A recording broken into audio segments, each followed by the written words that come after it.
Ya, ahí sí. Bueno, como había dicho anteriormente, el día de hoy les presentamos en conjunto con Fénix una clase de ingeniería genética, que son nuestros compañeros de Colombia. Así que aquí los dejo con Elsie, que la están viendo en pantalla, y ojalá que aprendamos harto y la pasemos bien. Aplausos. Listo.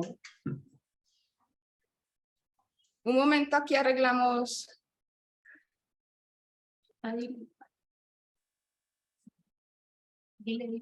Hola, para poder compartir pantalla, por favor.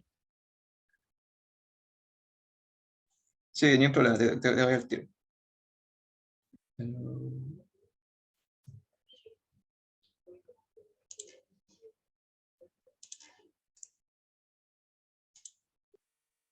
Ya, ahora eres co-host. Sí.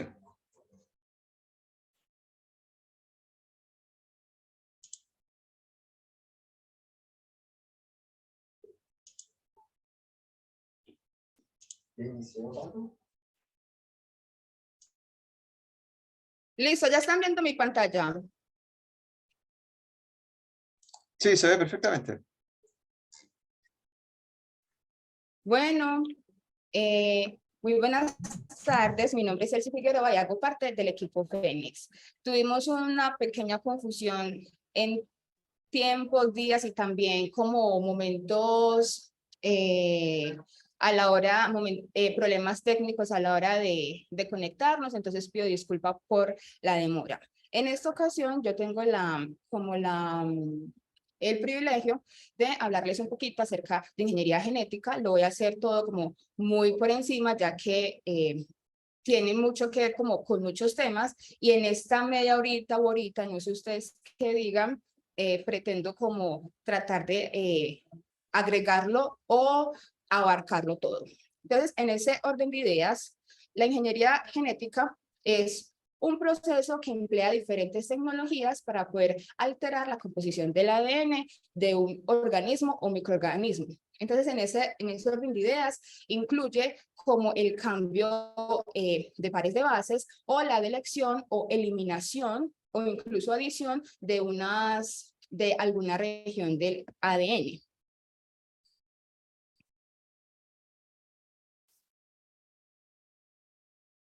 Entonces, este término de ingeniería genética se introdujo por primera vez como en la jerga, por decirlo así, del mundo científico por allá en la década de los 70 para poder describir lo que se podría hacer con la tecnología del ADN recombinante.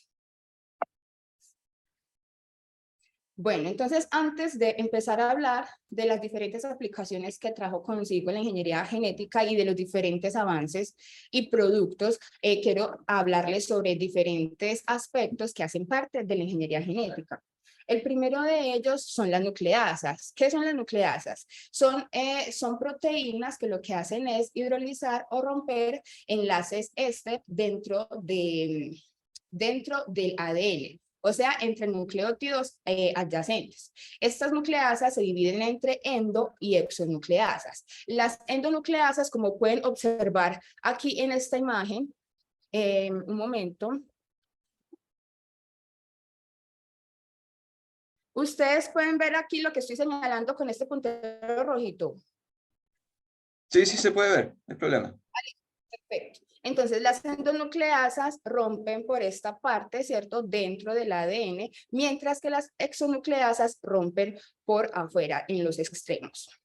Entonces, en ese orden de ideas, dentro de las endonucleasas encontramos unas enzimas que son las de restricción. Aquí encontramos unos ejemplos que son como Hindel, SAU3-AL, entre otras. Entonces, estas enzimas de restricción fueron descubiertas en bacterias. Entonces, dentro de ellas cortan el ADN, como ya les dije ahorita, y pueden formar como diferentes extremos a la hora de cortar el ADN. Entonces acá podemos observar extremos cohesivos y extremos romos. ¿Por qué cohesivos? Porque al romper el ADN, miren que acá deja como unas hebras pegadizas que permite que esa parte del ADN se pueda unir a otra, y extremos romos porque corta derecho, ¿me entienden? Aquí como pueden observar.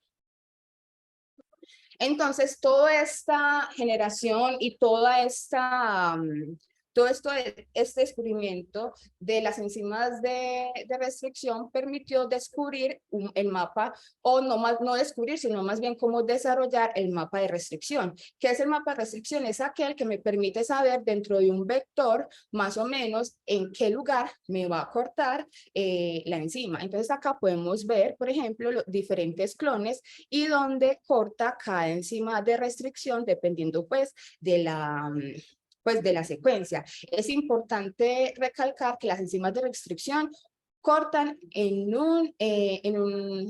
una secuencia específica. Bueno, entonces teniendo todo esto en mente, lo anterior que les acabo de explicar, aparece la clonación. ¿Y qué es esto? Es realizar copias idénticas pues, normalmente cuando nosotros clonamos algo, lo que hacemos es como generar una copia idéntica de un objeto. En el caso de ADN, lo que hacemos es clonar fragmentos de ADN, y así esto es necesario para poder desarrollar el ADN recombinante. Entonces acá podemos observar cómo se genera en un plásmido el ADN recombinante. Acá está el gen, el plásmido, y al unirlos nos genera eso. Entonces, dentro de la clonación existen vectores de clonación.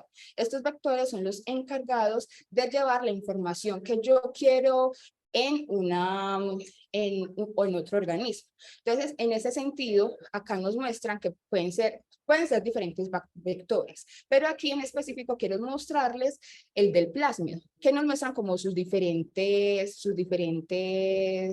partes. Entonces está el gen blanco, que es la característica que yo le quiero imprimir a otro microorganismo, y está el plásmido, ¿cierto? Y ya luego estos genes los uno con una ADN ligasa y me forma el plásmido recombinante. En ese orden de ideas, debo explicarles qué es un plásmido. Y el plásmido hace parte de las bacterias y es un pequeño, es como un pequeño ADN circular que tiene la característica de replicarse y de replicarse independientemente. Entonces acá podemos observar cómo está E. coli, ¿cierto? Y cómo su plásmido está allí. O sea, acá está el ADN de coli y todos estos acá son diferentes plásmidos que lo que hacen es conferirle diferentes características para que en cierta medida pueda como sobrevivir de una mejor manera en el ambiente. Entonces ya luego de los plásmidos está el bacteriófago. El bacteriófago normalmente es un virus que infecta bacterias, pero lo importante de él es que él, cuando va a infectar la bacteria, lo que hace es transportar el ADN que hay en su interior a la bacteria, ¿cierto? Entonces, en ese orden de ideas, los científicos o los investigadores lo han usado para insertar el ADN o material genético que se quiera, el ADN o material genético deseado a el microorganismo por medio de la transducción. Entonces acá, como podemos observar, está la cabeza, el cuello y la placa basal. Entonces en la cabeza es donde se pone o se inserta el ADN que se quiere transportar a la bacteria. Entonces acá está el cosmido. El cosmido es como la unión entre bacteriófagos y plásmidos. Entonces lo que hacen es unir, ¿cierto? El ADN vírico con el ADN que se quiere introducir, se hace un plásmido de ello y se empaqueta en el bacteriófago. Y ya luego se va a infectar, ¿cierto? Que es como nos muestra esta parte de acá. Y ya luego encontramos los cromosomas JAS, que constan de una molécula de ADN humano, y lo importante de esto es que los anteriores permiten permiten el traspaso de pares de bases no muy grandes, mientras que en estos cromosomas artificiales se puede tener un amplio traspaso de cromosomas de de pares de base muy grandes debido a que posee como una mayor, ¿cómo lo explico? Tiene una mayor, posee como mayor espacio, por decirlo así, para poder recibir información y asimismo traspasar.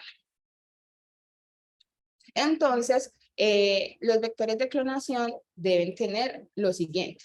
Primero, el gen blanco, que es el gen en interés que yo quiero pasar a otra bacteria u otro microorganismo, el que sea, un promotor para estimular la expresión génica. Es súper importante que este plásmido se pueda replicar independientemente, y un gen de resistencia a antibióticos o también un gen de bioluminiscencia, de manera que cuando yo vaya como a evaluar las bacterias transformadas, yo pueda reconocerlas por medio de que resiste al antibiótico que yo le haya puesto la resistencia, generalmente es gentamicina, o ver alguna bioluminiscencia que normalmente es de color verde.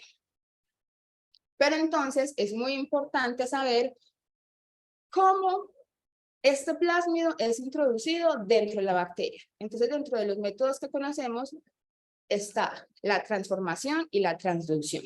Entonces, dentro de la transformación, como se puede observar, estos solamente son como esto que pueden observar ahí, que son bacterias que están pues como en el ambiente y ya luego son capaces de recibir del ambiente un material genético. Estas bacterias son llamadas, pues son unas bacterias que solamente pueden hacer eso, son llamadas bacterias capaces o potentes. Entonces, que ellas pueden recibir o captar material exógeno del ambiente. No todas las bacterias pueden hacer eso. Y está la transducción, que es cuando el bacteriófago en efecto pasa su material genético a la bacteria. Bueno, entonces, dentro de estas como maneras de agregar material genético, encontramos una que es como un poquito diferente, que en vez de agregar material genético, lo que hace es como editar o corregir el genoma. Está el CRISPR-Cas, que como ya les dije, sirve para editar o corregir. Entonces, normalmente este nombre viene de secuencias repetidas palindrómicas cortas, agrupadas y regularmente interespaciadas. ¿Cómo surge esto del ADN de CRISPR-Cas? Resulta que en investigación se han dado cuenta que algunas bacterias tienen la capacidad de reconocer las secuencias generadas por bacteriófagos, ¿cierto? Las guardan como como se muestra aquí, un locus CRISPR, o sea, es como un disco duro, por decirlo así, y ya luego la proteína Cas, al reconocerla, ¿cierto? La proteína Cas la reconoce, de manera que cuando ya llega otra vez a infectar, digamos, el mismo bacteriófago con la misma secuencia, estas proteínas son capaces de cortarlo, de manera que le da como una inmunización a la célula. Entonces, acá podemos ver como diferentes maneras de cómo se da esa edición o ese corte de CRISPR-Cas9, ¿cierto? Entonces, teniendo todo esto, todo lo anterior en cuenta, vamos a hablar un poco sobre las diferentes técnicas de amplificación y análisis del ADN. ¿Por qué es importante hablar de esto? Porque al yo introducir una secuencia de ADN en una bacteria, ¿cierto? O incluso a veces en embriones, yo necesito saber cómo analizar esas secuencias. Yo necesito saber cómo analizar esas secuencias, yo necesito saber cómo también analizar esas secuencias. Entonces, en ese orden de ideas, voy a empezar, ¿cierto? En primera instancia encontramos la PCR. La PCR es una técnica que nos permite amplificar el ADN, y lo que hace es como sintetizar muchas copias que nos permitirán luego su posterior estudio. Entonces, como nos muestra la imagen, acá está el ADN molde, ¿cierto? Los primers, la polimerasa. También tengo algo que decirles, y es que esta PCR emula un poquito lo que sucede en la célula con la replicación, ¿cierto? Entonces, en ese orden de ideas está la polimerasa, los DNTPs y los primers. Entonces, en un primer ciclo lo que sucede es la desnaturalización, ya luego el alineamiento de los primers y ya luego se agrega la polimerasa y va generando las copias. Entonces, como podemos ver, en N ciclos puede generar N copias del mismo fragmento de ADN. Todo esto nos permite primero hacer identificación molecular de las especies, nos permite también saber hasta qué punto hay presencia o no de un microorganismo en cierta población, entre otros. Ya luego está la electroforesis. La electroforesis nos permite separar moléculas de ADN, ARN o proteínas en función de su tamaño o carga, ¿cierto? Entonces acá podemos observar en la imagen cómo esto se hace por medio de un gel, normalmente de agarosa, ¿cierto? Entonces está el lado positivo y el lado negativo, el ánodo, el cátodo, ¿cierto? Y este gel tiene como pocitos. Dentro de los pozos agregamos la muestra y dependiendo pues del peso de la muestra se va a ver migrando las diferentes moléculas. Aquí se puede observar un resultado de cómo se vería. Es importante también agregar como un marcador para así nosotros saber más o menos en qué secuencia, no, en más o menos la cantidad de pares de bases que en un momento.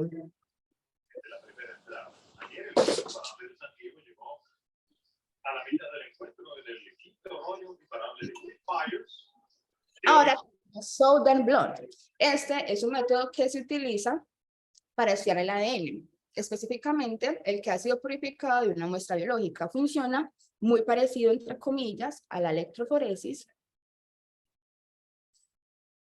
Uy, qué pena que me acaba de dar como una tos, un momento, disculpen.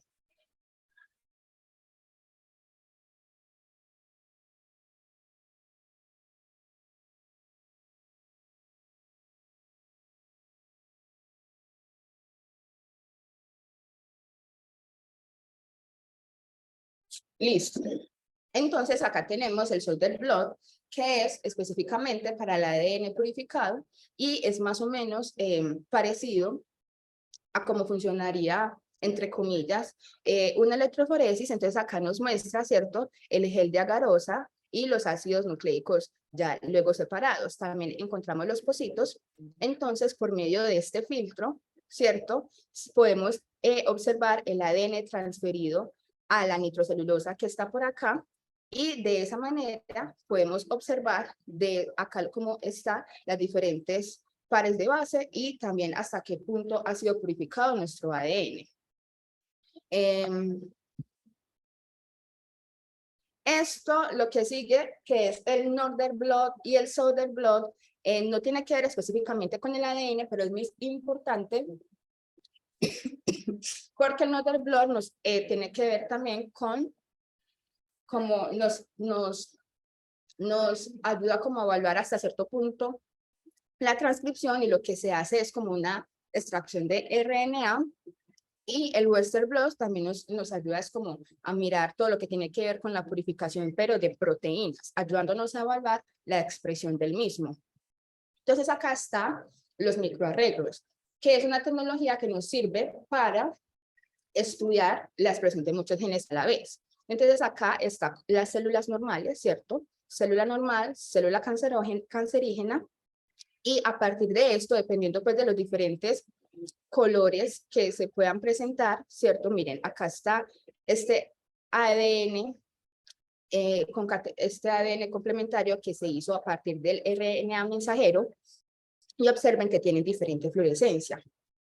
Entonces, a partir de ahí se hibridizan a este microarreglo acá, que lo que tiene es como una biblioteca, por decirlo así, de la información, y dependiendo pues de la expresión, asimismo se van a ver los diferentes colores. Entonces, teniendo todo lo anterior en cuenta, esto ha permitido diferentes aplicaciones. La primera fue la clonación en animales, o bueno, una de las primeras, uno de los hitos fue la clonación en animales, y la primera que fue la oveja Dolly. Entonces acá miramos que está la oveja adulta y la abeja adulta donante, ¿cierto? ¿Por qué 2 abejas? Porque una fue la que donó como la célula de la ubre y la otra fue la que donó el óvulo no fue fecundado. Entonces lo que se hizo fue eliminar el ADN de este óvulo acá no fecundado y se agregó el material genético de esta oveja y ya luego se hizo todo como un desarrollo para poder desarrollar el embrión in vitro y de ahí, del implante, ¿cierto? De este implante surgió, pues del implante en el útero de esta oveja, surgió el clon de la misma, que es Dolly. Entonces, también de ahí está la transgénesis, que es cuando un organismo obtiene información nueva por medio de la adición del adicionar ADN foráneo. Entonces acá podemos observar un ejemplo muy claro, como muy sencillo, por decirlo así, de cómo se da. Entonces acá está el plásmido que carga el ADN donante. Esto se inserta en el núcleo del huevo de un ratón. Y ya luego, cuando el ratón, sí, el huevo es como el óvulo, sí. Y cuando el huevo de un ratón, y cuando el ratón como que nace, cuando concibe el ratón, se hace una extracción de DNA para poder como probar si tienen o no el plásmido y de ahí este ratón es capaz pues como de seguir obteniendo progenie. También se puede observar en plantas. Un ejemplo muy que sirve mucho en la actualidad es el caso de Agrobacterium tumefaciens. Agrobacterium tumefaciens es una bacteria que normalmente lo que hace es generar como la enfermedad de nódulos en algunas plantas. ¿Y cómo lo hace? Lo hace por medio de actúa casi como un bacteriófago. ¿Por qué? Porque lo que hace es pasar su material genético a las células de la planta de manera que como que las va colonizando. Al final, las plantas tienen un montón de nódulos que lo que permiten es la producción de la misma Agrobacterium. Entonces, en ese orden de ideas, los científicos al mirar como esa capacidad que tiene Agrobacterium tumefaciens de traspasar material genético, lo que hicieron fue desarrollar por fuera, ¿cierto? Una cosa que tiene Agrobacterium es que se demora mucho en su crecimiento. Entonces, lo que hacen es que la modificación la hacen en un plásmido, en una bacteria que crezca más rápido, tipo E. coli, y de ahí la pasan a Agrobacterium tumefaciens para que pueda hacer la infección o el traspaso del material genético. Entonces, acá lo podemos ver que, por ejemplo, el plásmido. Entonces, acá lo podemos ver todo lo que yo acabo de explicar. Al final, cuando la planta crece, porque, bueno, estas bacterias son pasadas a células vegetales que crecen in vitro. Entonces, ya luego, cuando la planta crece, ¿cierto? La planta que genera tiene todas las características que yo en algún momento quise ponerle a la misma. Ya luego están los knockouts. ¿Qué son los knockouts? Son cuando yo lo que hago es inactivar como una parte del gen, como una parte del gen, especialmente como cuando lo hago en animales, en células madre, para poder como quitar una característica. Entonces acá podemos ver el ejemplo. Bueno, entonces acá podemos ver el ejemplo. Entonces está las células madres, ¿cierto? Y de acá se inactiva por medio de la tecnología de DNA recombinante y ya después de eso se injertan esas células en blastocitos de animales, pues del ratón, y ya luego en la progenie lo que se hace es averiguar, dependiendo pues de las reglas a la hora, pues, mendelianas, por decirlo así, se observa cuál de toda la progenie obtuvo o no como la inactivación de ese gen. Ahora les voy a mostrar como un ejemplo que es el maíz BT. El maíz BT es una planta transgénica que lo que hace es resistir a los insectos. ¿Esto de dónde salió? Esto salió de Bacillus thuringiensis, el cual es una bacteria que es capaz de colonizar a los insectos, generando pues que cuando esté dentro de ellos como que se paralicen. Entonces, lo que hicieron los científicos fue aislar el gen CRY, como dice acá, de Bacillus thuringiensis, y ya luego ponerlo pues en un plásmido. De ahí, lo que hicieron fue transferirlo a células vegetales, multiplicación celular in vitro, y ya luego la planta transgénica que está acá, de manera que repele las plagas, específicamente los insectos. Entonces, acá nos muestra más o menos cómo funciona esta proteína BT. Entonces, en un primer lugar, las larvas muerden el maíz o el algodón, y ya luego las proteínas lo que hacen es parar, sí, como lo que hacen estas proteínas en los insectos, lo que hacen es como, ¿cómo es que se? Pararlas, como momificarlas, por decirlo así.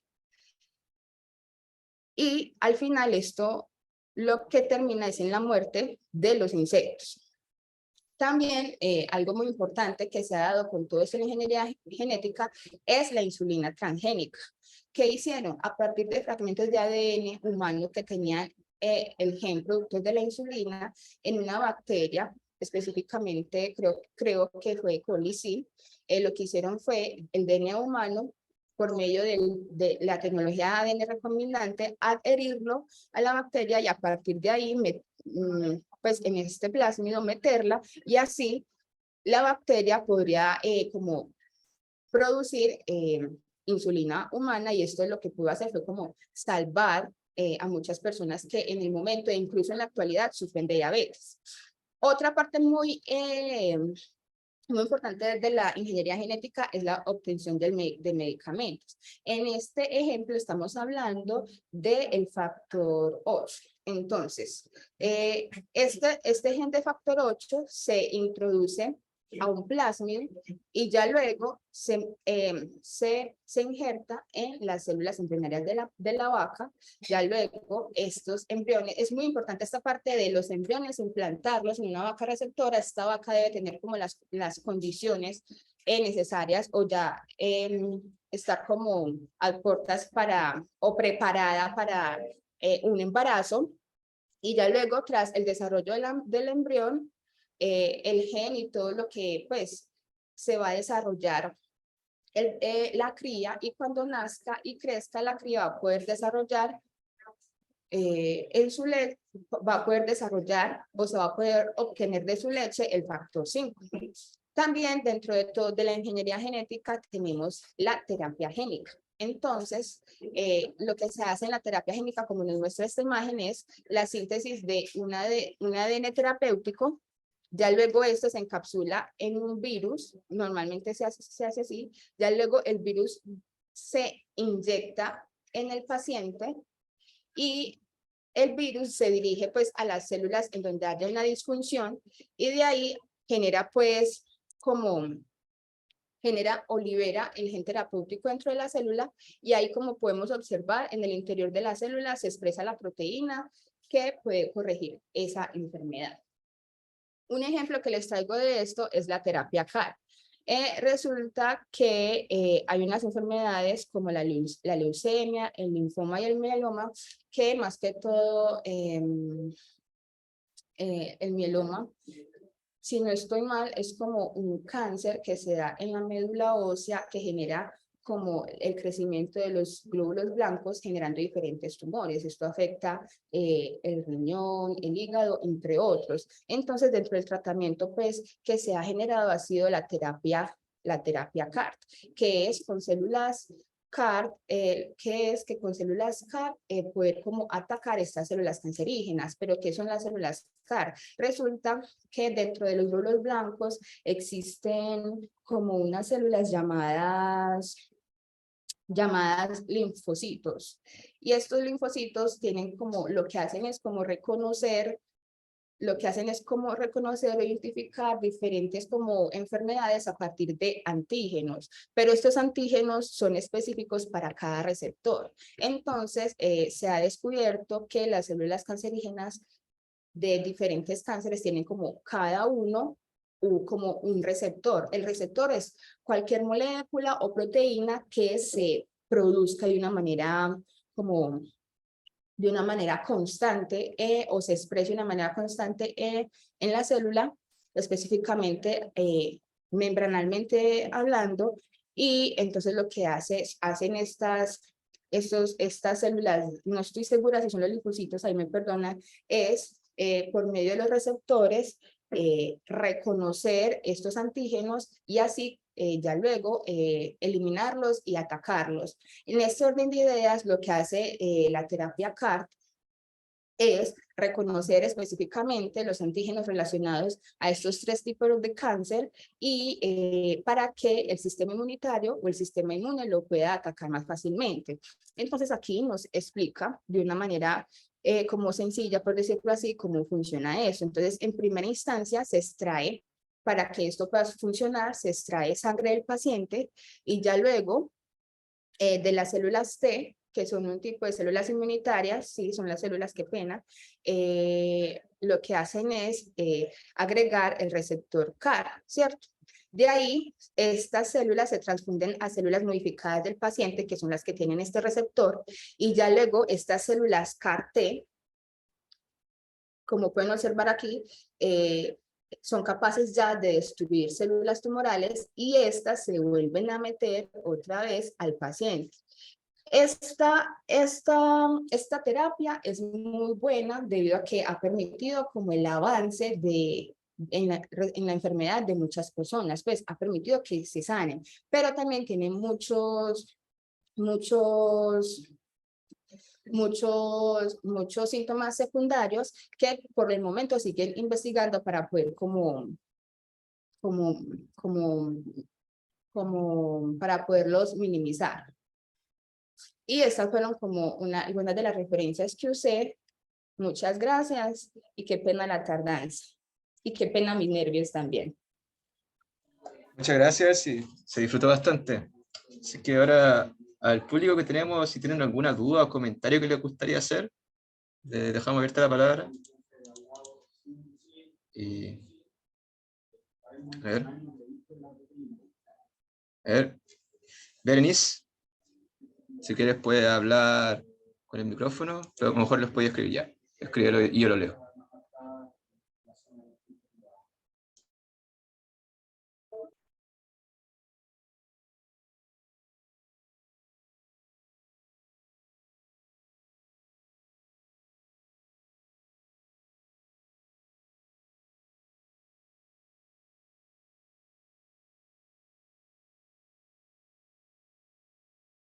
Ok, de hecho, en la actualidad hay investigaciones que están usando la ingeniería genética para, más que frenar, ralentizar el envejecimiento.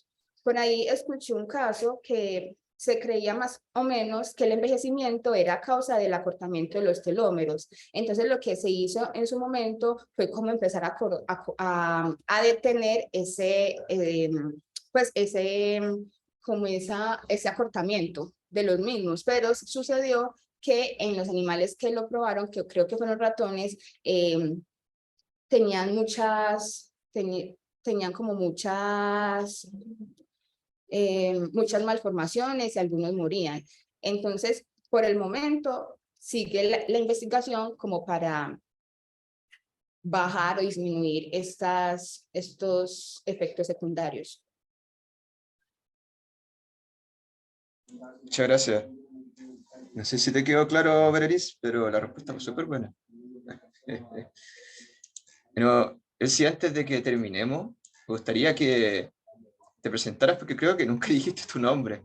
Y también presenté a tu grupo. Ay, sí, qué pena. Qué pena, es que estaba literal en el laboratorio.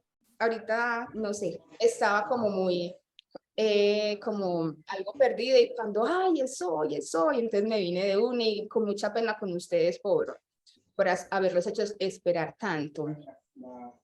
Ya, listo, Simón, ahorita me presento y de una la puedes. Mi nombre es Elsie Figueroa, estudio biotecnología en el Colegio Mayor de Antioquia. Estoy en el segundo semestre. Hago parte del grupo Phoenix Aiden 2021. Es mi segunda vez participando. El año pasado tuve la oportunidad de participar, pero con el grupo Caos de la competencia. Y ya como mi fuerte en investigación principalmente son los hongos, casi que en general, específicamente los hongos en Z, y me gusta todo lo que tiene que ver con ingeniería genética e ingeniería ambiental. Genial, muchas gracias. Bueno, ya le damos la palabra a Simón. Si quieres puede hablar o puede escribir. Ok, va a escribirla. Espera un segundo. Por supuesto, darle la gracia a Phoenix Aiden. Esta instancia que ha sido súper buena, se agradece bastante, y colaborando entre los equipos de Latinoamérica.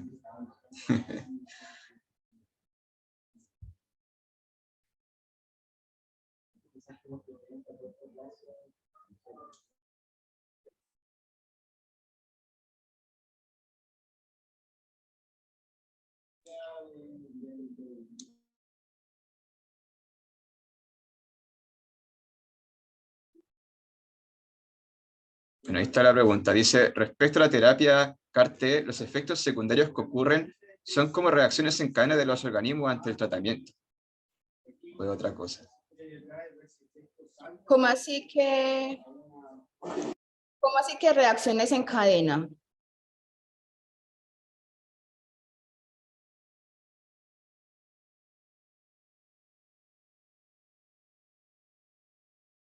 Ah, sí, sí, eso es lo que sucede, porque como son estas células T que son modificadas, al meterlas otra vez al torrente sanguíneo, sí, ayudan a como contrarrestar todo lo que tiene que ver con el cáncer que se esté tratando, pero el mismo cuerpo genera esa respuesta. También tiene mucho que ver, por ejemplo, la edad, de si eres hombre, hasta tu tipo de sangre también. Son muchos aspectos a tener en cuenta.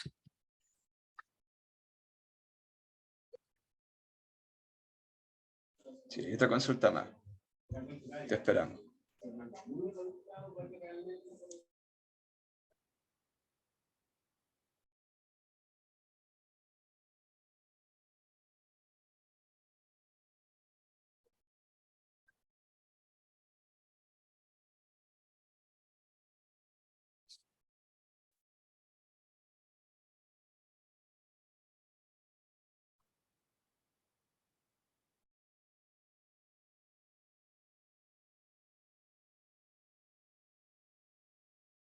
Respecto a las terapias génicas, ¿se usan virus para distribuir el ADN?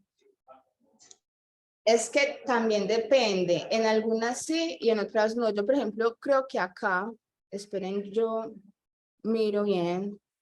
Yo creo que aquí puse un ejemplo. Espera. Ah, yo cómo me salgo de acá. Un momento.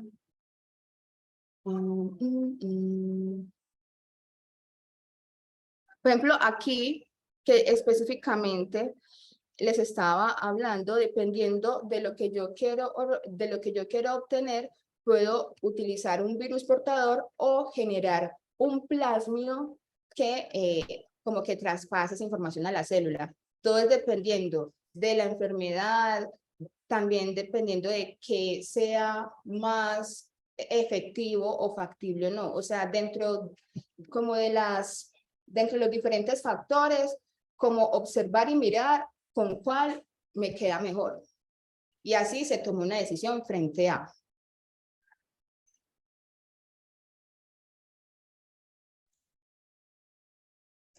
Genial, genial. Que te haya quedado claro. Muchas gracias por participar, Simón. ¿Alguien tiene algún otro comentario o consulta?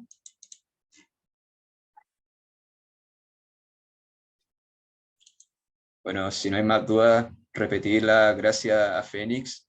Les cuento que los pueden seguir en Instagram también. Pueden revisar su proyecto ahí para que sepan más de ellos. Y también seguirnos a nosotros como equipo chileno de Tantari Bricks.